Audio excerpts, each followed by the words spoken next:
परिवार में रिश्तों को निभाने का एक आर्ट है। और सबसे बड़ी बात ये कि हम बाहर के तनाव को घर में अगर लाते हैं तो दूसरे को पता होना चाहिए कि उस पर जो गुस्सा किया जा रहा है उसका आधार कहीं और है। एक जर्मन फिलोसोफर है, उसका नाम है एरिक फ्रोम। उसकी एक छोटी सी किताब है, the art of loving, living नहीं लविंग, प्रेम की कला और सिद्धांत।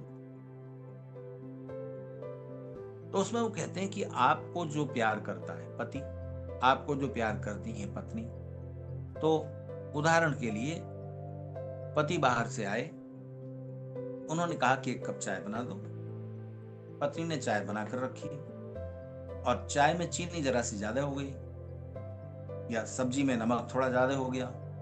इस बात पर वो इतना गुस्सा कर रहे हैं जो कि इतनी सी बात पर नहीं किया जाना चाहिए।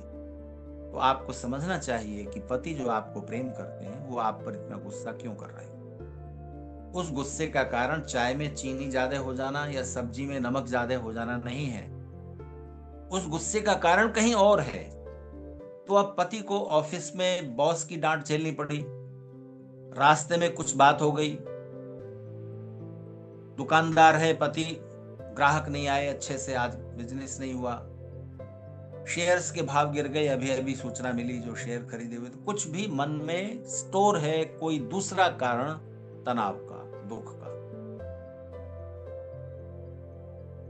बहाना बन गया ये कि चाय में चीनी ज्यादा हो गई या सब्जी में नमक ज्यादा हो गया। तो अब वो जरूरत से ज्यादा जो गुस्सा कर रहे हैं, आपको अंदाजा कर लेना चाहिए कि इसका कारण कहीं और है। इसलिए आप उनके गुस्से को पी जाएं, उनके गुस्से को सुन लें। क्यों? क्योंकि मन को कैथारसिस चाहिए, विरेचन चाहिए। वो कहाँ मन की जो भड़ास है, मन का जो उबाल है, कहाँ निकालेंगे? तो चलो मैं हूं ना, निकाल लो मुझ पर, कर लो गुस्सा, वो शांत हो जाएंगे।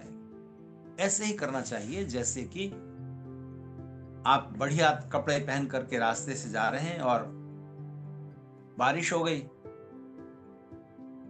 और सड़कें, मैं भारत की कल्पना आपके सामने रख रहा हूं, सड़क में थोड़ा गड्ढे हैं, पानी भरा हुआ है, आप पैदल जा रहे हैं क्योंकि कार की दूरी नहीं थी, पैदल ही जा सकते थे, लेकिन बारिश हो गई थी, आपको पता नहीं था, आप पैदल जा रहे हैं, एक आदमी जा रहा था और वो गिर पड़ा और उसके गिरने से जो गड्ढे में पानी भरा हुआ था वो छपाक से आपकी ड्रेस पर गिर गया, कीचड़ वाला पानी, कपड़े गंदे हो गए। आपको गुस्सा आएगा।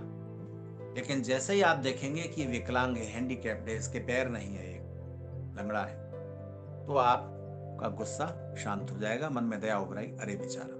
तो इसी तरह से पति को थोड़ी देर के लिए ये समझ लीजिए कि ये किसी और कारण से मानसिक रूप से हैंडीकैप्ड हो गए हैं 15 मिनट के लिए, सुन लीजिए। ऐसा नहीं है कि पति के लिए ही पत्नी ये सेक्रीफाइस करती रहे, पति को भी करना होगा, कई बार पत्नी के मन में होंगे ऐसे टेंशन, स्ट्रेस।